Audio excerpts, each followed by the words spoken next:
Hello everyone. तो हम आज बात करने वाले खेसारी लाल यादव जी और शिल्पी राज का एक बहुत ही बेहतरीन सॉन्ग के बारे में, जिसका पोस्टर आ चुका है और इस गाने को लिखे हैं कृष्णा बेदर्दी जी और इस गाने को गाए हैं खेसारी लाल यादव जी और शिल्पी राज जी।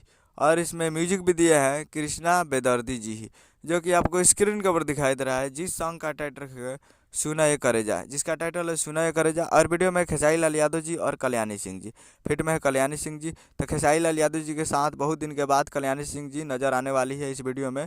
तो आप लोग तैयार रहिएगा, बहुत ही बड़ा गाना आने वाला है और तबाही मचाएगा ये। जो भी कल्याणी सिंह के साथ खेसारी लाल यादव जी का गाना आता है, बहुत ही ज़बरदस्त आता है और तगड़ा वाला आता है। और ये कमिंग सून है, जी हाँ कमिंग सून है, बहुत ही जल्द आप लोगों को देखने को मिलेगा। कमिंग सून है और एक दो दिन में आप लोगों को देखने को मिल जाएगा ये गाना। तो आप लोग तैयार रहिएगा। और ये आ रहा है नीमन भोजपुरी यूट्यूब चैनल पे। जी हाँ, नीमन Bhojpuri present Bhojpuri YouTube channel पे। तो आप लोग नीमन भोजपुरी पे तैयार रहिएगा फुल वीडियो सॉन्ग को देखने के लिए। एक दो दिन में आ जाएगा, तो आप लोग तैयार रहिएगा।